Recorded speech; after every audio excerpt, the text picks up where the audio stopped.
Yeah, I know. I couldn't do my notes. Oh, let's see. Good. Okay, it's 6 o'clock. I'd like to call this meeting to order. Before we stand for the Pledge of Allegiance, I would like to take a moment to welcome our interim superintendent, Katrina Kane, who is not a stranger to the Ellsworth School Department, but we feel so blessed and lucky to have her. So welcome, Katrina. Thank you. Appreciate it. For being here. Please join me in the Pledge of Allegiance. I pledge allegiance To the flag of the United States of America and to the republic for which it stands, one nation, under God, indivisible, with liberty and justice for all.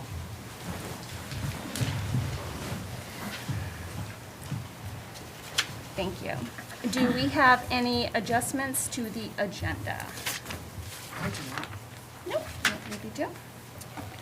Item D, approval of the minutes. Motion to approve the minutes? Okay. Do you have a second? I second it.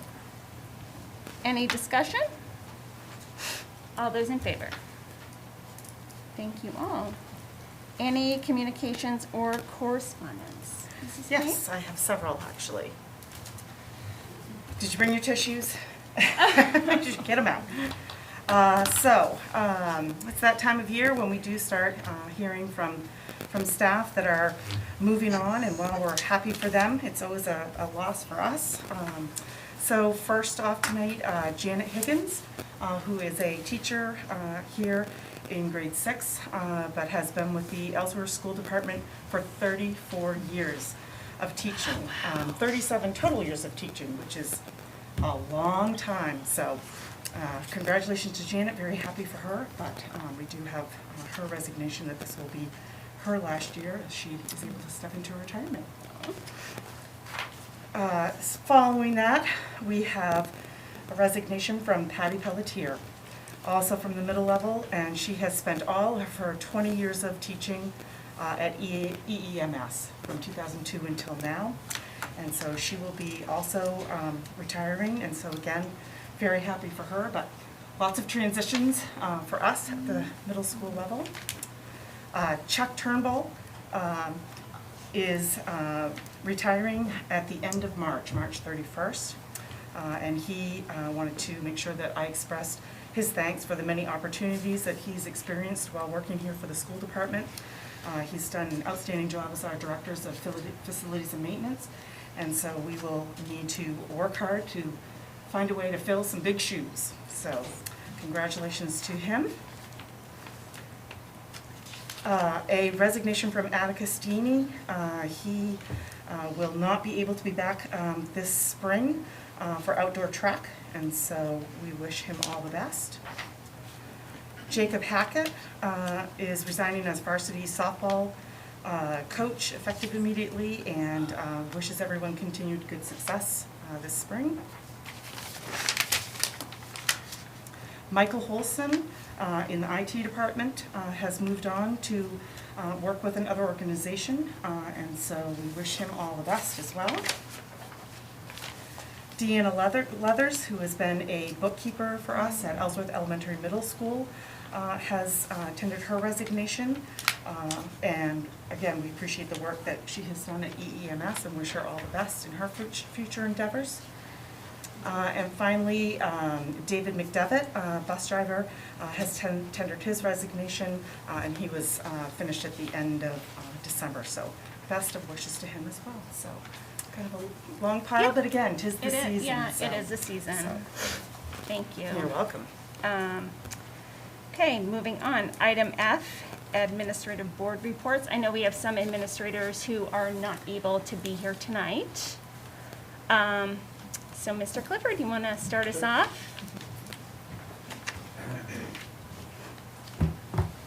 Good evening, you have my report. So last month we had a art and music night, which was terrific to host. Last year we couldn't do that, and it was great to have parents and students attend, and then listen to our chorus and our band, and show choir performed. And so it was good to have people in the auditorium, people in the hallway, in the cafe, cafeteria and to see the wonderful art that we had and the students and their music. So it was really nice to host. NEAS visit is over. I don't have the final report yet. When I get that, you'll have a copy.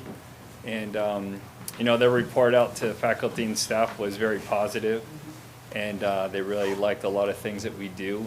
And so I'm looking forward to having that report, hopefully in the next couple weeks, possibly. And we had our first Student of the Month assembly. So we're not doing it over Zoom this year, and we're just inviting the families that it involves, so it's not the entire school involved.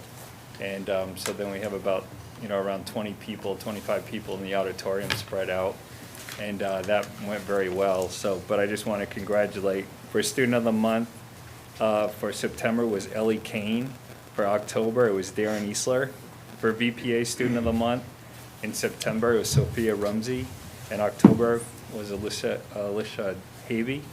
Rachel's Challenge Student of the Month, September was Relic Concepcion, and October was Lily Welch. And then teacher staff, September was given to the custodial staff, and October was Jamie Calanjo, our music teacher. And we're going to have our next one a week from tomorrow, and we'll cover November and December. Any questions on anything? Mr. Clifford, Yeah. once we get the report back from NEAS, will you come forward and provide us a report Yeah. about that? Absolutely. Yep. Okay, wonderful. Yep. Yeah. Anyone else? I would just add something to that. Yes, I was able sure. to be there and hear the report out from the NEAS committee, and it was really gratifying, I'm sure, especially for the members who were on the committee and do all that really hard work of compiling the information and over a period of several years.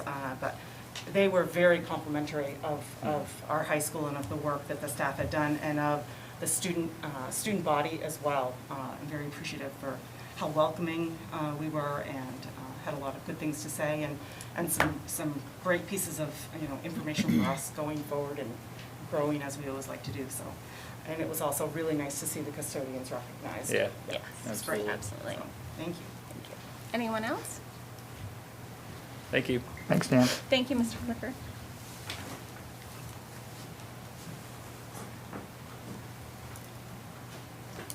I was trying to hide, but I saw I saw you back there. Sure. Was my bald head making it glad too much? All right. So I'm Travis Wood. I'm the middle school principal. You have my report. I want to just follow up on some things that were in it. Again, Mr. Turnbull has been an amazing leader for our custodial maintenance staff. They have done so much. The other day, 6 in the morning, I called Josh, and Josh is like, yeah, what do you need? It's like, I need somebody from Clark's to get down here with their truck, because at 15 degrees and below, salt doesn't work. Well, let's get some sand down here. And they drove right up on the sidewalks after the kids were gone and put sand and salt down, which made a huge difference today in the cleanup. So, yeah, again, it's just everything that they're doing to make sure that we're safe is amazing. Also, the staff, the stuff that they're pulling out is amazing. Keeping the kids, I was gonna say acclimated, but keeping them moving through the programs that we're moving through with all the stuff that's going on. There's a lot of success that we're having. I will bring in my next report, I will talk about our Gold Wing Award. I neglected to add that in my report, so I want to make sure that you have that, because that's something that we're also doing. We are going to be starting our NWA testing soon in January, the end of January, and it'll end about the 1st of February. Those dates have been out. The teachers are finalizing it with our IT staff to make sure we don't overburden any of our airports with bandwidth when they're all trying to get on. There is a postponement for the play, which is one of the things.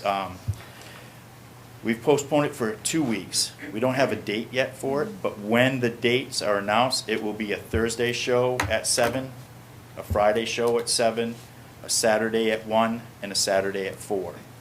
And it's Schoolhouse Rock Junior. So if anybody wants to get Conjunction Junction stuck in your head, just come on down while they're practicing. It'll be there.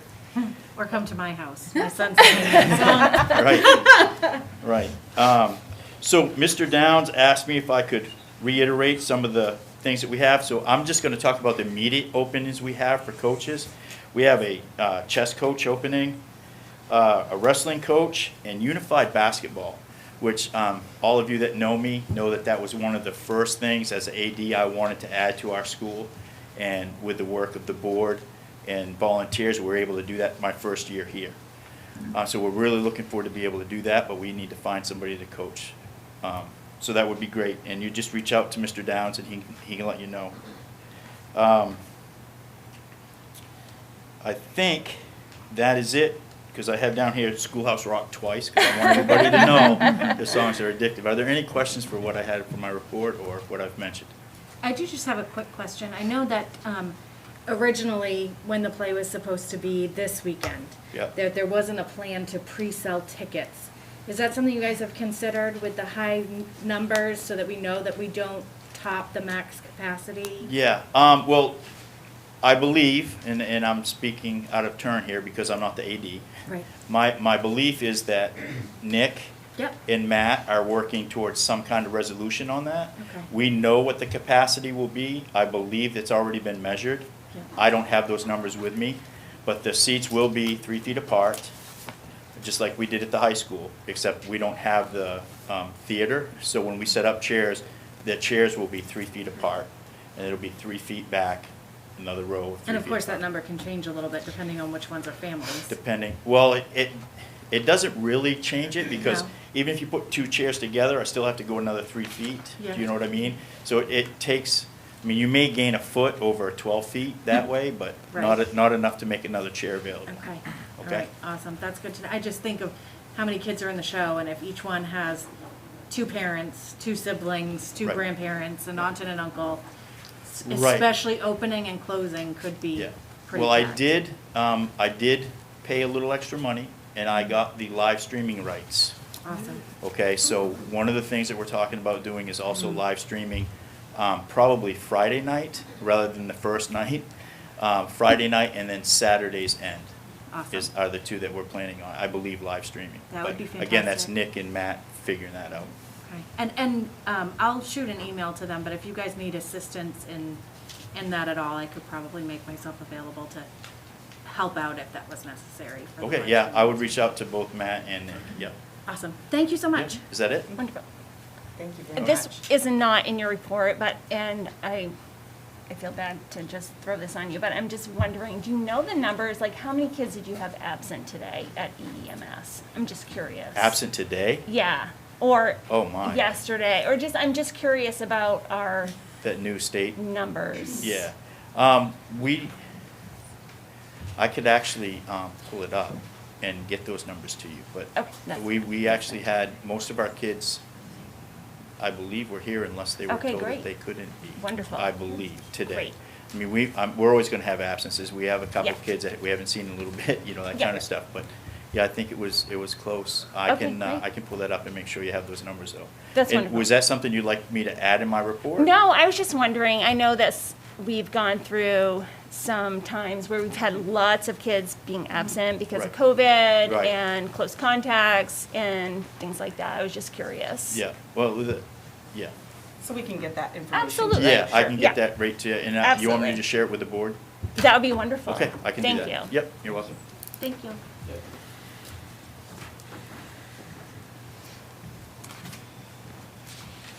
I don't know that I think that's all we have for administrators here tonight. Okay. So moving on, curriculum coordinators report. Rachel, you're up.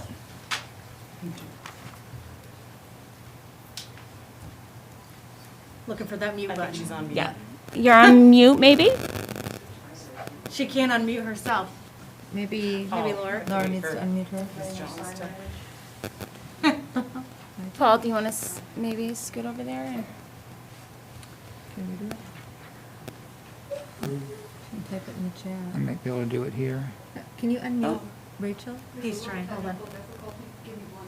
Okay, sure. One Take your second. time. It's fine. Like she can, I say it like she can see my mouth. I think you're unmuted now. Rachel, Good now. Rachel, try it We're now. working on it.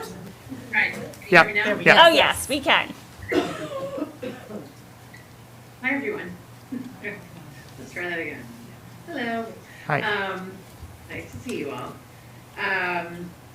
So let's see, we have some great news. This week, Nicole Cardano from Theater Today started working with students on mindfulness techniques and theater games to help them continue their ability to be ready for learning.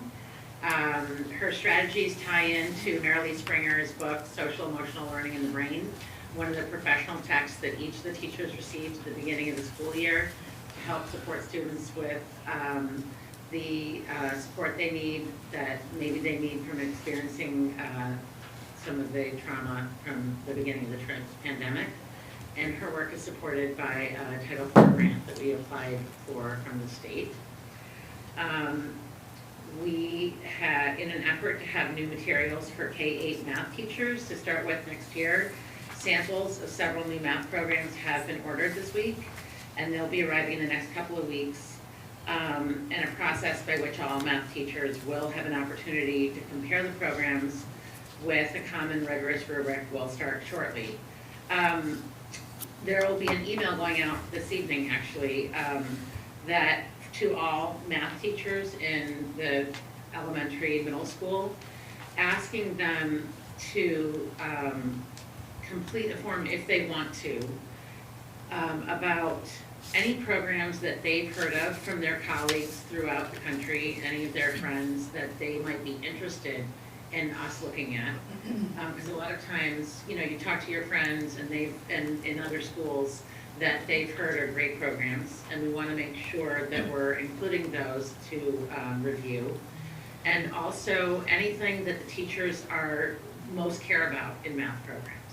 And so we're going to include a document so that teachers can list those criteria, so that as we're creating a rubric for all teachers to use, that we're including those criteria. We've had a couple of teachers who've emailed me already saying, can we make sure that all teachers are going to look at these criteria?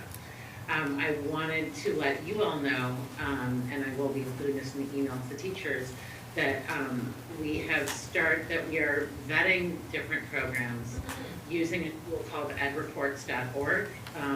It's created by a group of, it's a nonprofit of educators that compares all publishers side by side, and it uses the criteria of a number of different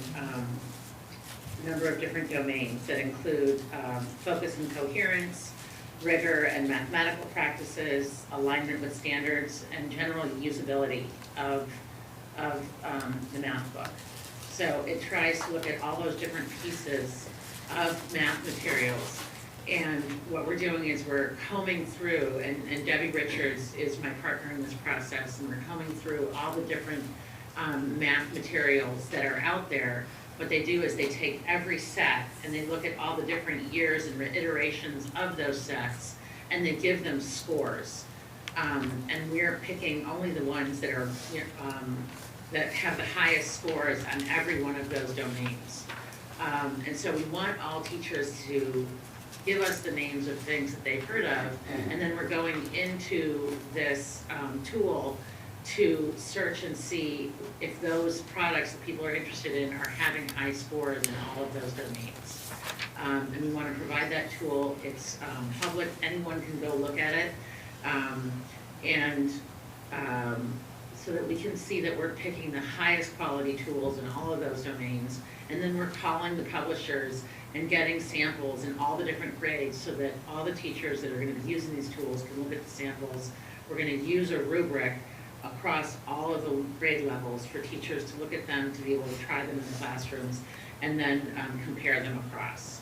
So we'll be doing that whole process over the winter so that we can make decisions about it and have them here by the springtime, be able to learn how to use them and have them ready for the fall.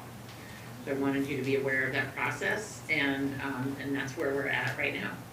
And the teachers will be able to give us some information on that document so that we are choosing programs that they are interested in looking at and will have time to look at over the next month or so.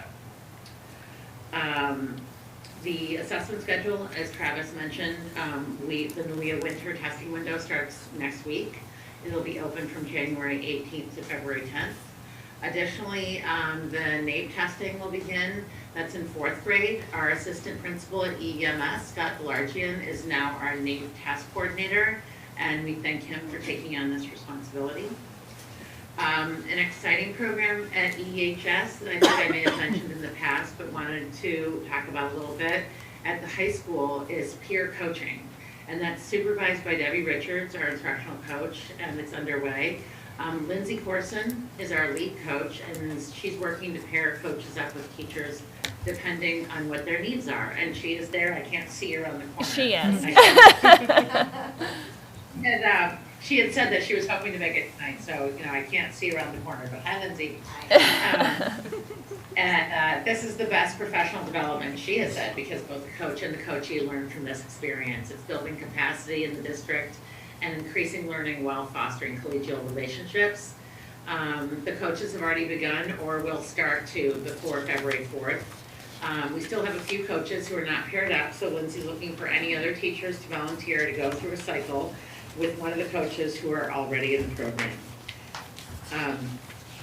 Ms. Corson and some of the other members of the program have offered to come in to one of the board meetings and do a presentation to all of you to talk about the benefits and the experiences of the peer coaching program.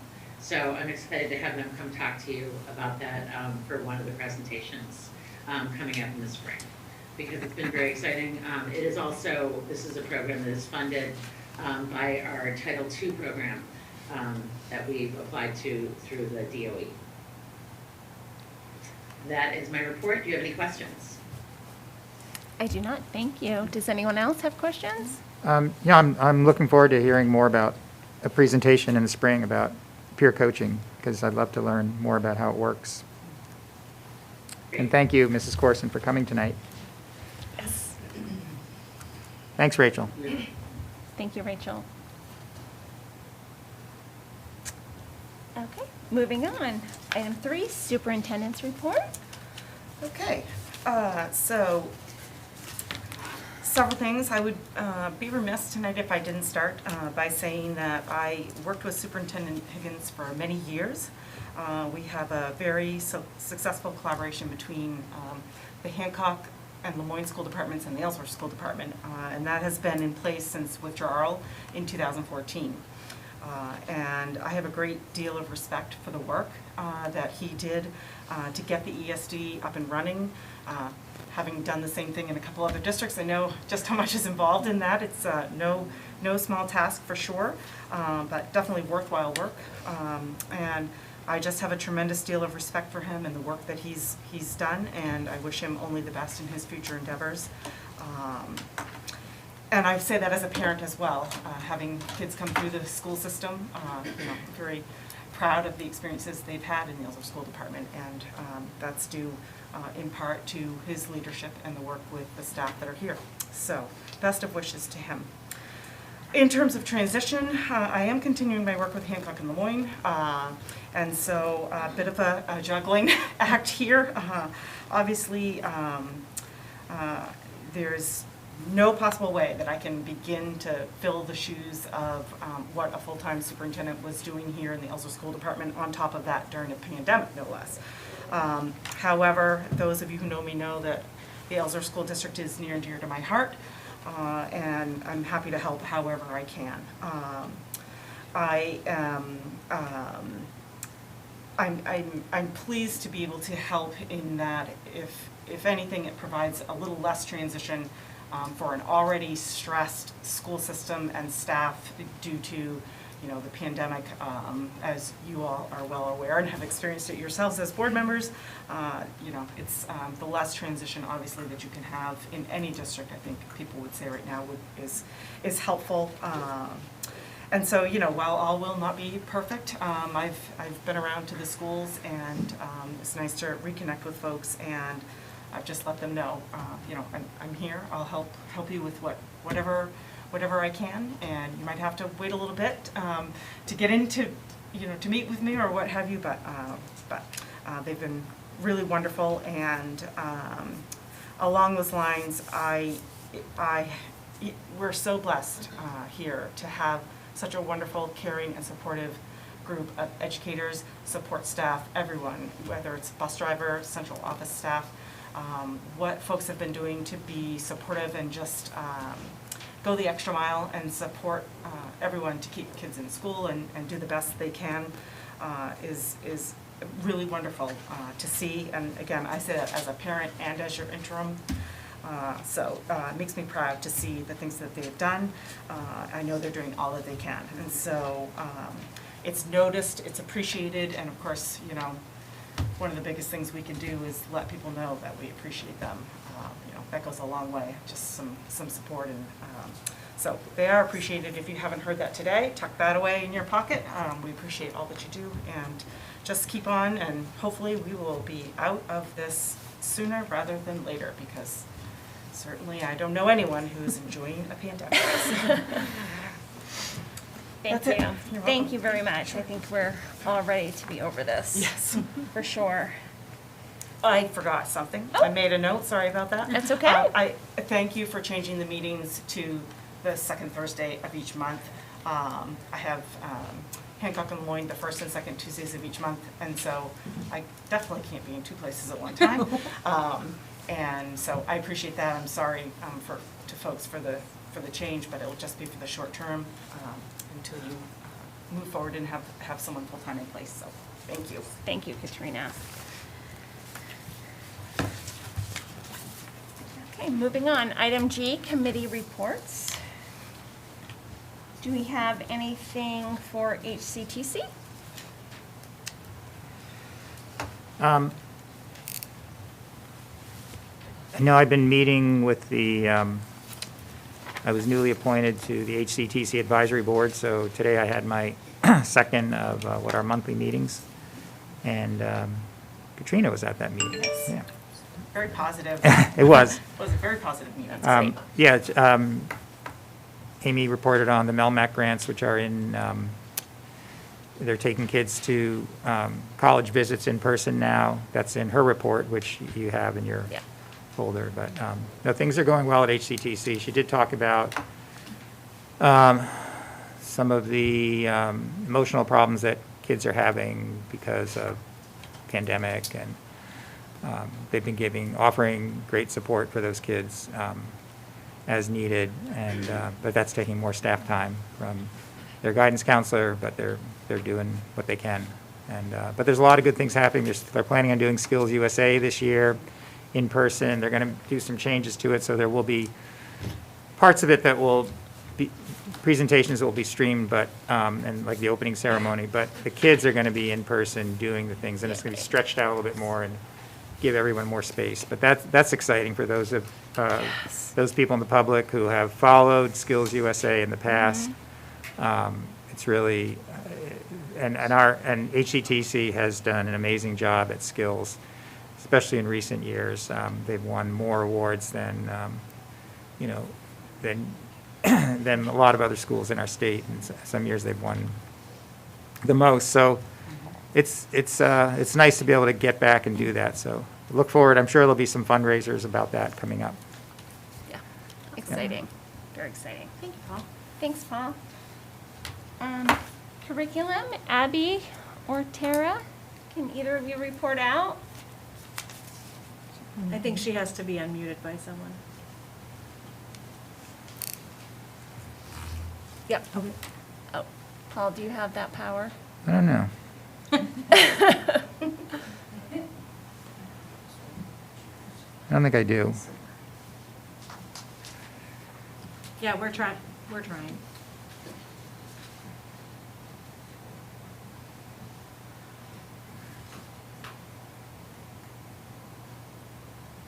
Oh, she's unmuted now.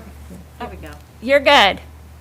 All right, so we got the wonderful opportunity last night, Tara and myself, to meet with Mr. Clifford and several of our teachers at the high school, and they have some absolutely outstanding plans that will be coming to the district very soon. I don't want to steal their thunder though, because they are going to be presenting next month at our board meeting, not only for us, but for the public. So I just said I don't want to spoil the big announcement, but some really wonderful things are coming our way with curriculum, and I think everybody in the district's going to be really happy to hear it. So, well done to all the people involved, and I can't wait for them to share the news with you next month.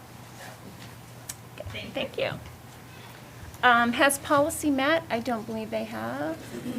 No, but you will hear from us Yeah, later. yes, so we All have kinds of policies good on the stuff. agenda, yes. Yep. And I do not believe facilities and transportation has met either. No, but I do believe we're planning on meeting next week if we can get something Okay, great. together. Great. Dropout prevention was canceled this month, but will happen next month. And personnel committee has met, but that will be taken up later in the agenda. And finance, We met, yep, and we've got a report, we've got something coming up later in the agenda. okay, perfect. All right, wonderful. Thank you very much. Any old business? Nope. Have we ever had old business? I'm just wondering. I I don't think so. no idea. Not sure. All right. All right, item I, public participation. Just a reminder that folks will have 3 minutes. Paul will be keeping time. Thank you. So I'll have a timer here. Yeah. If you can, those of you who come to the microphone, just if you want to look over here to see how much time you have left. And Yeah. I'll just call out 15 seconds when we get down to 15 seconds remaining, Yep. so you know. Yep, Well, I guess I'm done.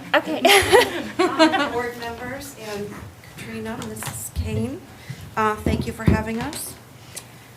Mrs., would you just? Daisy White. Thank you. I have 2 children in school, a sophomore and a senior. First of all, I just want to start with, what are you guys doing? What are you doing? Why the masks? You guys are all vaxxed, I assume. I see you out and about. Here's you all partying. I'm happy for you. This is the way life should be. This is wonderful. But why are you keeping our kids in masks? You guys feel safe enough to be out and about with one. I feel safe enough to have my kids out and about without one. But yet you're going to just continue this. Why? Why are we doing this? I don't get it. This, at the Y a few weeks ago. Look at these kids having fun without a mask. But yet my kid can't go play track tonight. They're going to wear a mask. You guys said, okay, we're going to do pool testing so that your kids might not have to wear a mask. Well, guess what? They've gone to one game where they didn't have to wear a mask, WA. That's it. You guys feel it's safe to be without one? My kids deserve the same right to be out and about without a mask on in the school. You're poisoning their minds. You're scaring the hell out of them. You're making them feel like there's something to fear. There is nothing to fear. They are at way less of risk of having any kind of virus than you guys all are. Why? Why? You're going to keep this crap on them? This dirty, filthy mask? Why? I can't even. The social anxiety, depression, suicide, are those not items that we should be thinking about and talking about? When is it going to end? Is it going to end? Abigail, do you have anything to say? No, instead, at the wine aisle, no mask. I'm sick of it. I'm sick of it. You're all hypocrites. We can't do this anymore. Does anybody else find it strange that a COVID can get past the vaxes and the boosters, but not a thin blue mask? Thank you. Thank you, Daisy.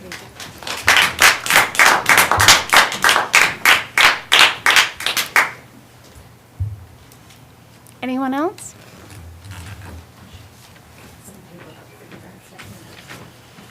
Do you want us to take one and pass? Thank you. Thank you. Thanks, Casey. Thank you very much. Here's one for Abby.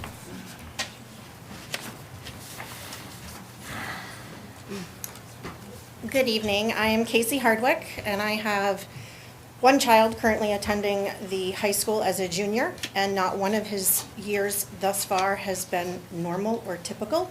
He's also a school athlete. What I've just handed out to the school board is numbers from right now and what I presented in July. You will see when you look at those figures that since July, there have only been 20 children statewide hospitalized due to COVID. Only 20, and that's school-aged. I took out the babies and I took out the people over 20 because they're not in school. If you look at the breakthrough cases of COVID and the deaths of those breakthrough cases of COVID, the death rate is 0.0095. The CDC says a COVID-associated hospitalization or death is defined as resulting from an illness that is clinically compatible with COVID-19 that is confirmed by an appropriate laboratory test. It is not necessary that COVID-19 be the primary cause of death or hospitalization. When we look at the actual reported cases of COVID, you subtract out those breakthrough cases that they're reporting on their own report. The death rate of those unvaccinated people, we're all scared of the unvaccinated, but the death rate is 0.001% different than your vaccinated people based on their positive COVID cases to death rate, vaccinated positive COVID breakthrough cases to their death rate. That is a minuscule number. And the vaccines are being pushed. Why? Why? People need to live their life. They don't need to lose their hair, break out in rashes, have allergic reactions, and get a booster when somebody says they need a booster. There have only been 2 children under the age of 20. I don't even know, I can't find the data of the actual age of those 2 people, but under 20, 2 people. This is all information since March 12th. Of 2020. We are a couple months away from 2 years. In August, I presented the mask information. The CDC has just said your cloth masks need to be retired. They don't work. Wear a surgical one. Do you know that the surgical masks say single use only? Single use. That means our kids, if they are going to be masked, need to take it off, throw it away, put another one on. Are you going to provide those?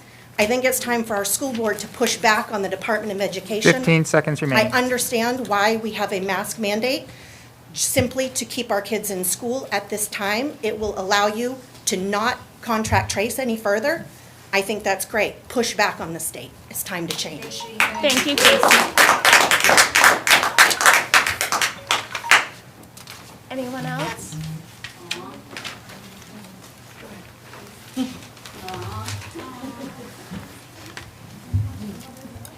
Hello.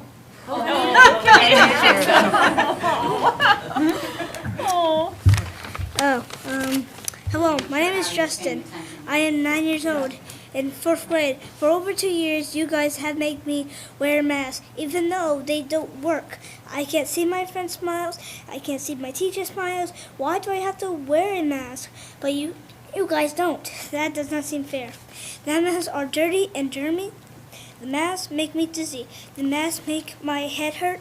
Please let me have a choice, like you guys do. I hate masks so much. I can't do masks anymore. If you make me wear a mask forever, then I would. Rather Zoom or do school at home. Please, God bless America. Thank you. Let us be free! That was good. No. Can we get your name, honey? What was his name? Justin. Justin. Okay, thank you. Good job. Anyone else? I don't think I'm that small. My name's Gwen Clark, and I really don't know where to start. I feel like a teacher trying to get through to a class of kids every time I speak in front of the school board. And a teacher would say, I'll wait. This is for you, not me. So I'm glad you're all paying attention. Masks for our children. Kids and adults have been vaccinated, so they wouldn't have to wear masks. Kids who have sensory issues, breathing problems, claustrophobia have been subjected to a mandate from this school committee to wear a mask. Yet it amounts to rules for thee, but not for me.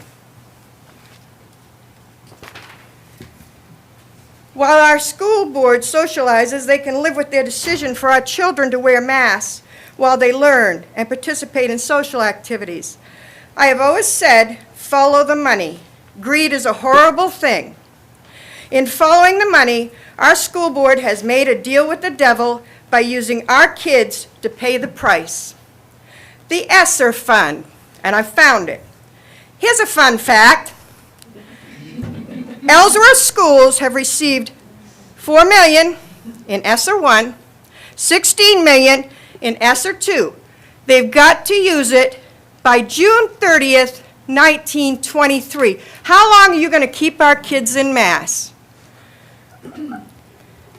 3 times they've gotten money. In order to get this money for the schools, our kids have had to follow the guidelines. They've had to wear masks correctly, I might add. They have to participate in pool testing. They have to maintain distancing. They have to quarantine. And they're being pushed every day in school to be vaccinated, every day. They wash their hands, and this is an untested vaccine. One would think that the priority would be for full air filtration systems in all 3 of our schools. Do we have that in our schools? We could have used this millions and millions of dollars to put full air filtration systems. We've got a new bus, we've got a new truck, we've got a new van, we've got new bleachers, we've got a new roof. The teachers have all had training in CRT and SEL. So this right here, 15 seconds remaining. this is why our kids are wearing masks. In order to get some money, our kids have to wear masks.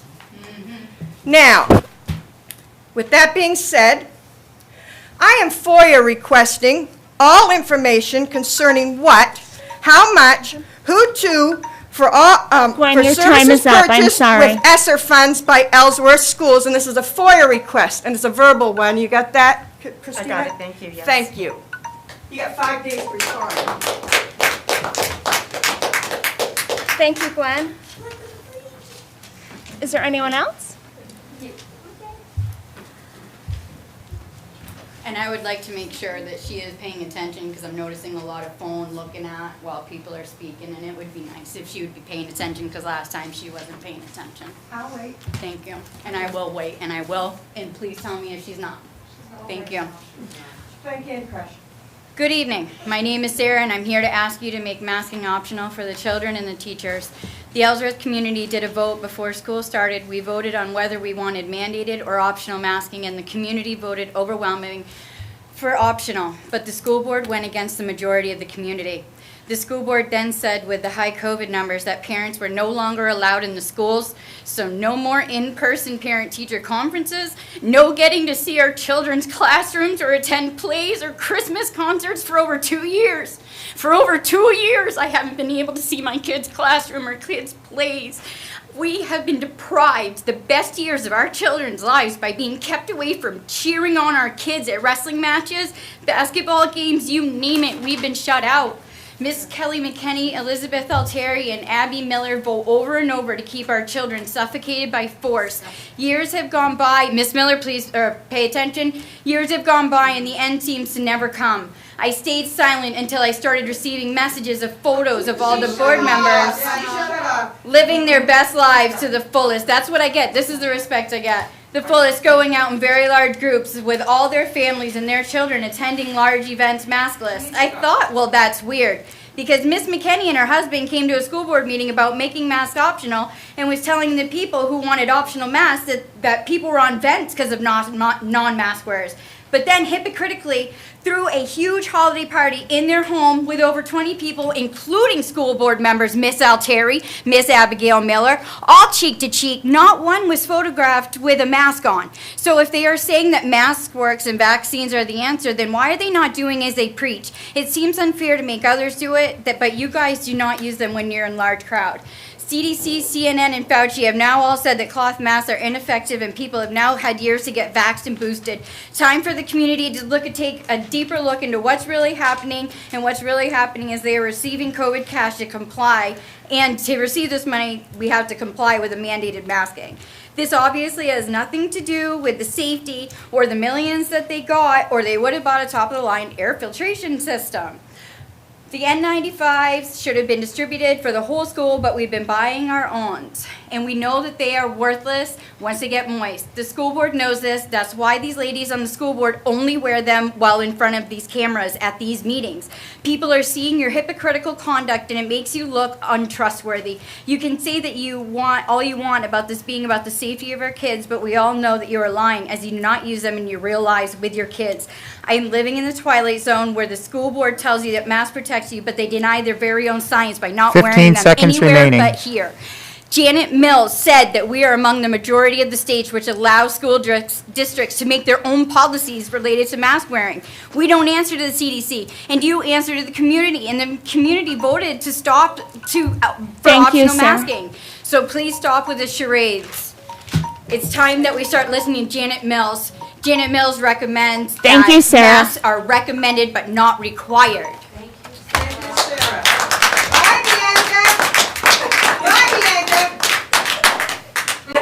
She's rude to everyone. Would any of you, would any of you on? No, I don't want to look at her face. She doesn't need to come back on. She'll find out. No. I'm the worst part of this part. I waited till all these fine people got done. I'm the worst part of this for you guys. My name is Paul Trago. I'm the founding member of the Ellsworth Taxpayers Coalition. You guys will know what that is soon enough. You have 90 days to comply with what I'm about to say, or else we start getting dirty.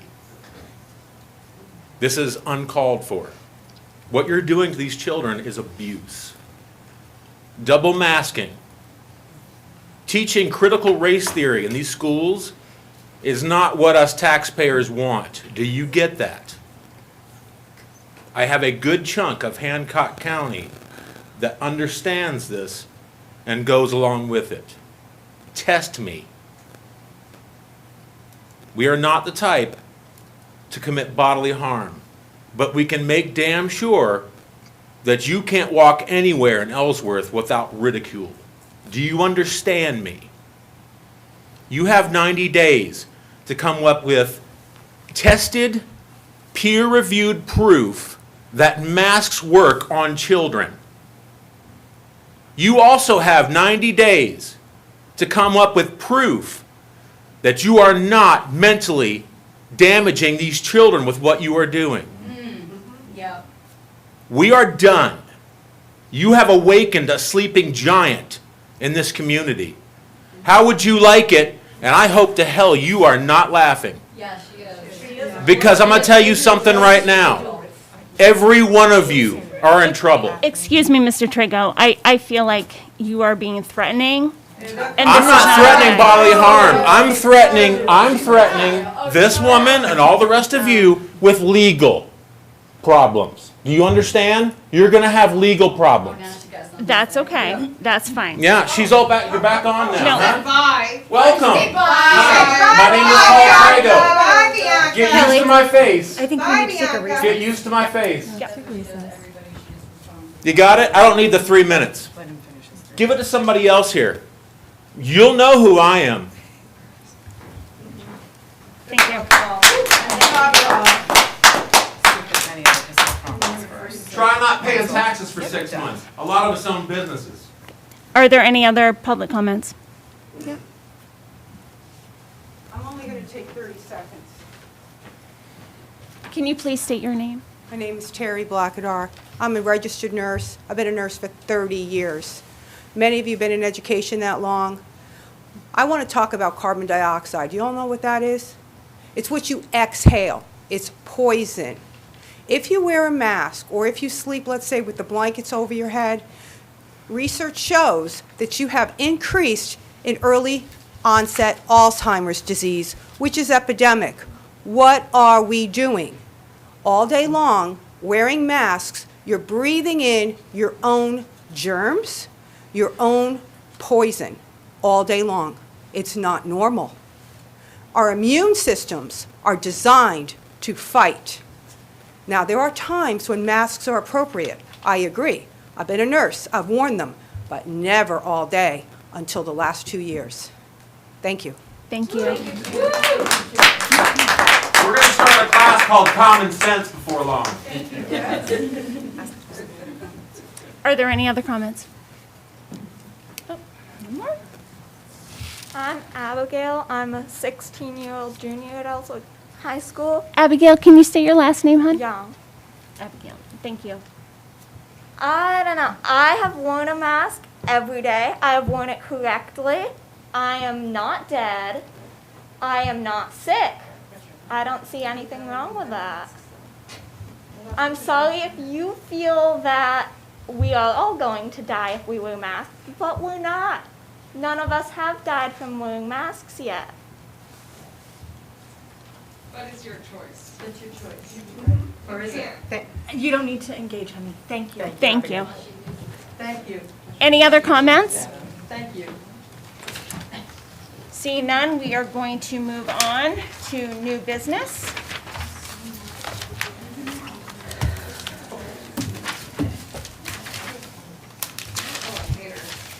Item 1 is the second read and approval of policies.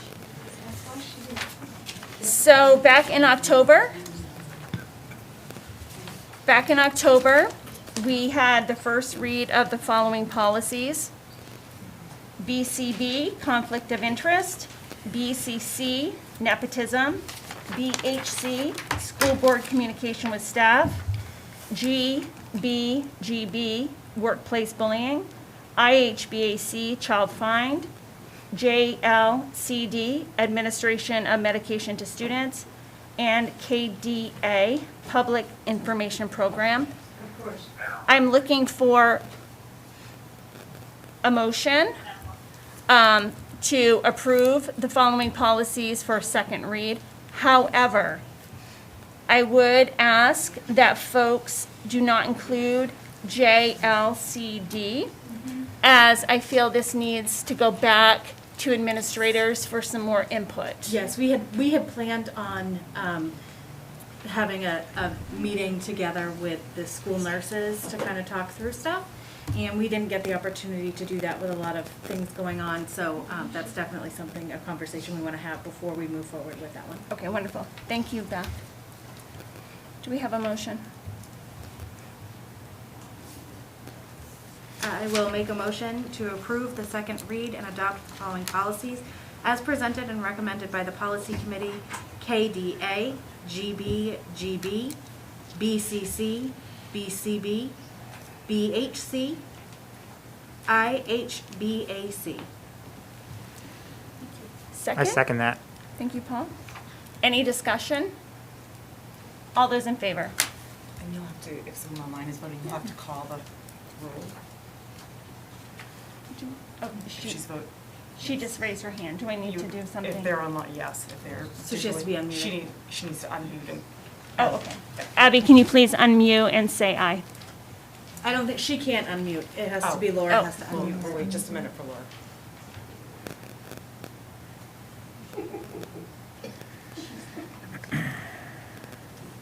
All right, she's unmuted. Thank you, Abby. Now, wait, hold on. Laura Johns, please leave the unmute option up to me, because as a board member, I need the chance to respond and to chime in as well as everybody else. Thanks. Thanks, Abby. Okay, 5-0. Thank you very much. Item 2, update on the superintendent search. 4-0. Nope, it was Sorry. 5-0. Yep, thank you. 5-0? Yep.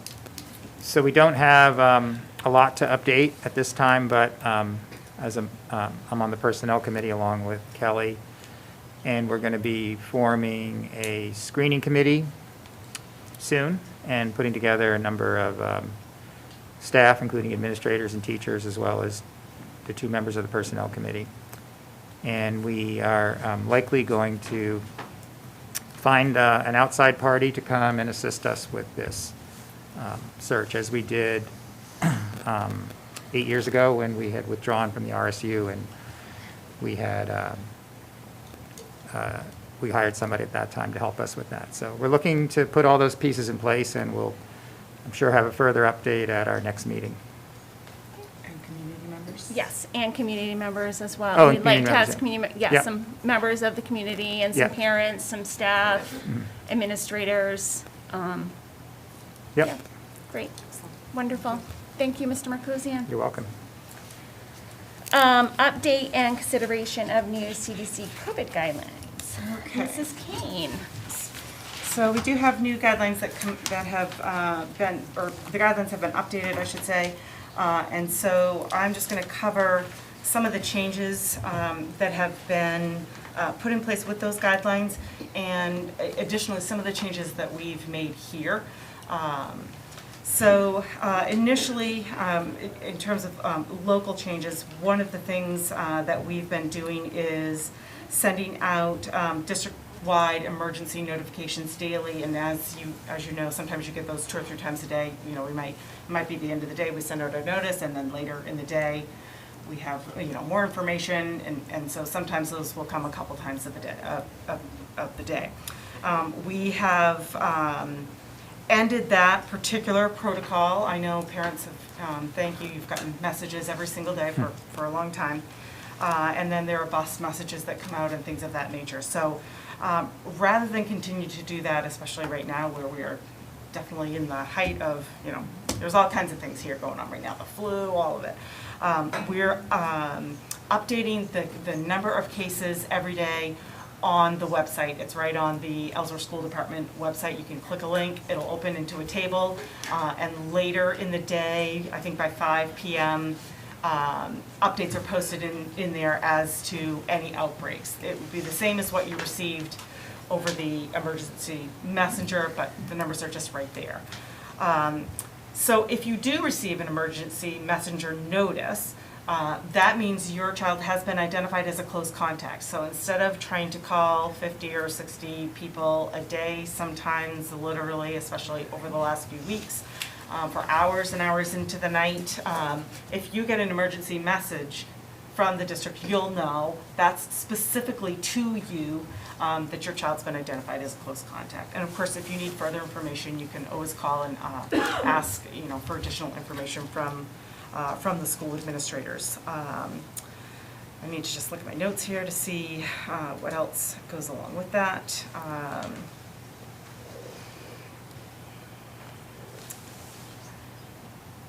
Okay, so the next change is part of the standard operating procedure change that essentially close contacts now, as a change from the past, can attend school unless they are symptomatic.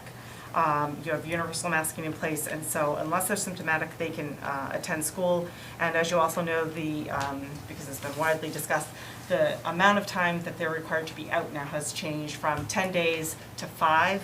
And as we're trying to keep as many students in school as much of the time as possible, that certainly is a good thing. Obviously, if they're still symptomatic after 5 days, they need to remain at home, but and parents are great about that, just as if they have the flu or, if they have a fever, that type of What if your piece. child has had COVID? Are you still going to keep them out of school? No, if they've had COVID, if they're a close contact, no, they only need to stay out if they are symptomatic now. So if my child had COVID 3 weeks ago, none of this applies to him anymore? Exactly. Perfect. Yep. So He doesn't need to pool test anymore? pool testing is always an individual choice You can't pool for test if parents. you had COVID for 90 Yeah. days. Yes. True, So true, I additionally, should take yes. him off the list then? Yes, Right. yep. Okay. So those pieces are good news. Again, I know, obviously, the best news would be, let's not have a pandemic anymore. Let's see. Districts do have the choice to suspend contact tracing. We're still contact tracing. We just, we want parents to know that it's an option to not do that. Certainly right now would be an easy time to say, we're not going to do that anymore, but, there's a range of parents who are concerned or students are immunocompromised or what have you. So we are still doing that piece, but again, through the emergency messenger. And then the last piece is that the update that was released provided a clarification. We are already abiding by this. Essentially, it's that they clarified the definition of universal masking to make it clear that it's all school-based activities at your school. And so you, for the Ellsworth School Department, you have a winter athletics guideline and protocol document that has a bullet further down that says if they are enrolled in and participating in the pool testing program, they may remove their mask while actively participating in the activity, but have to put the mask back on when they're not actively participating. Essentially, the Department of Education and CDC have defined that you really can't have that bullet point. You're essentially not in compliance with universal masking if you're doing that.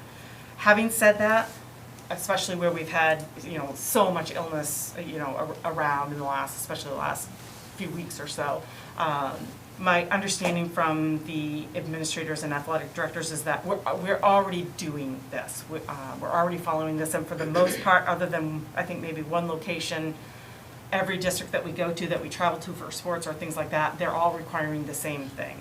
But essentially, you don't need to do anything other than you should remove that bullet from that document because it puts you out of line with those guidelines where the universal masking allows you to, again, not send the whole classroom of students home if there's one positive case, things of that nature. So, and again, we certainly have been hard hit around here in the last few weeks. I know, some schools have had to go remote. We're fortunate we haven't had to go remote. We're still here. Obviously, we'd like it to go away. But essentially, as much as it pains me to say so, you really should remove that from that document, just that one bullet. Can I say something? If you guys would stop the pool testing, we wouldn't have this problem anymore. Katrina, I do have a. Mrs. White, I'm sorry, but public participation is over, so we really can't hear anything more from folks that are here.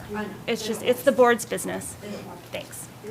I have a clarification question in regards to that.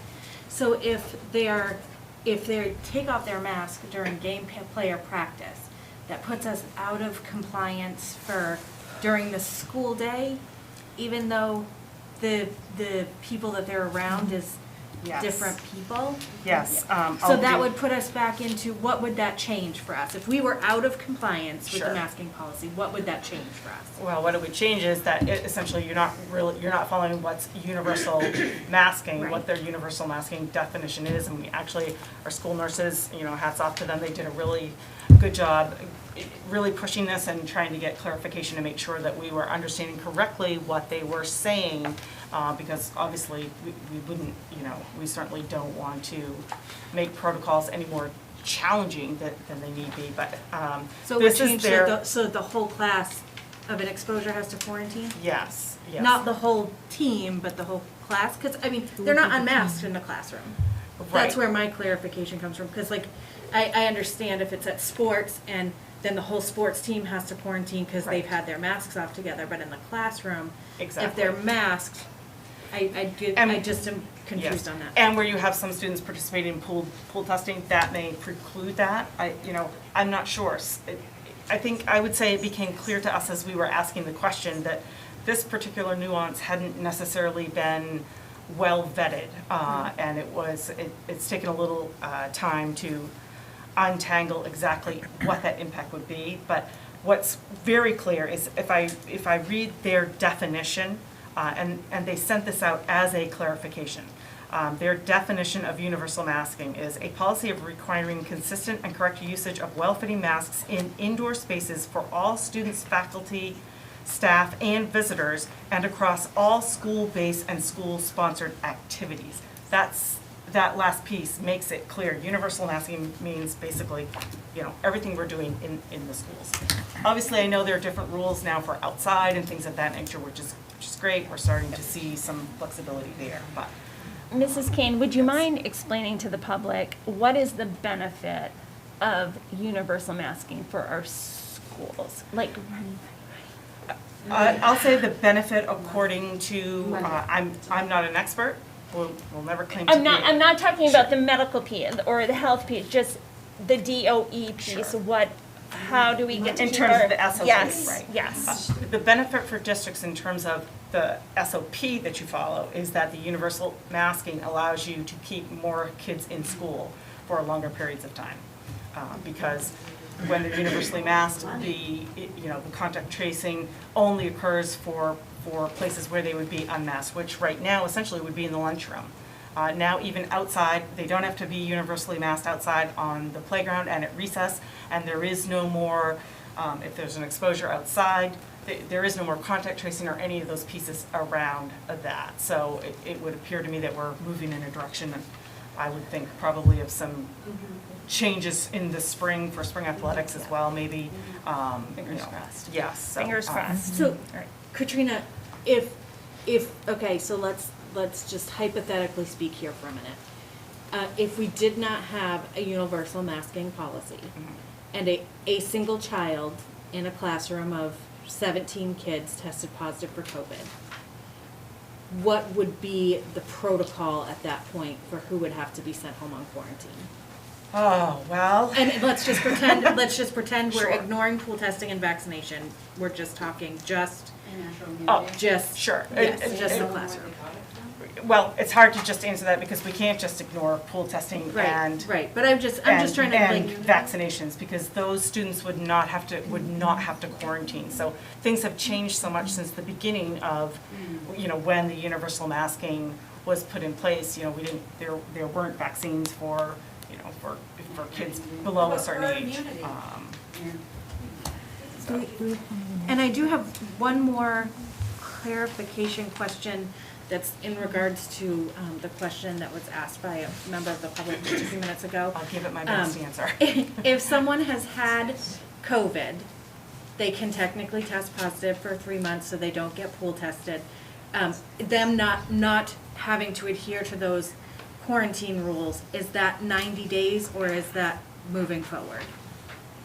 Like forever? Moving forward, it's 90 days. Okay. Yes. That's what I thought. Yeah, 90 days from the last. And I do positive believe test. our school nurses, speaking from experience, our school nurses are, they are keeping a list of those who are involved in pool testing, who test positive, so that they know not to test them in the pool and have that skew the results until it's time that they can be tested again.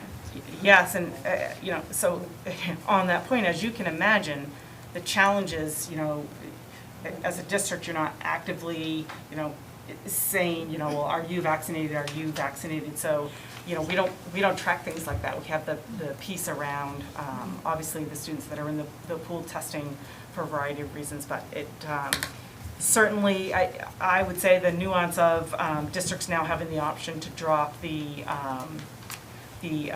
notifications of close contacts is because the reality is the complexity of that now, where so many are vaccinated, or it just becomes really difficult to. And how much time is left in the winter sports season at this point? I would have to ask Mr. Clifford. Another March? 5 or 6 weeks. Yeah. 5 or 6 weeks. Typically ends what? February vacation? February break?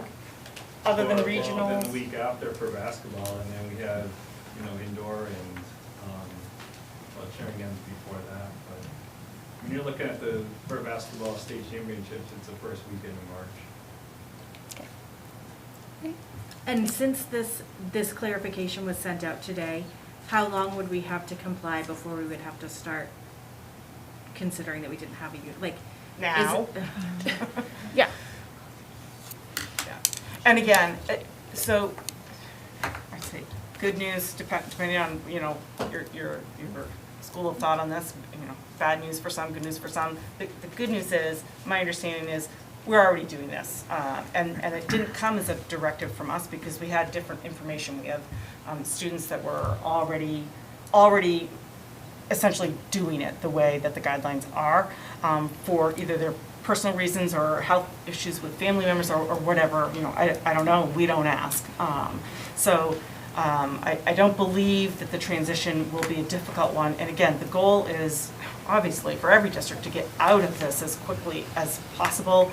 I appreciate that the board has put this onto as a continual review item, as it should be, you know, so that as soon as we're able, we can step out of those protocols. And I do have one more question Sure. that may be more for the administrators. Are the teams wearing masks in practice? Yes. So they're already wearing them in practice. So it's not like in. Okay. Thank you. So the pool testing is doing nothing. And they're wearing them when they're playing other teams when Ellsworth is away at another team's school.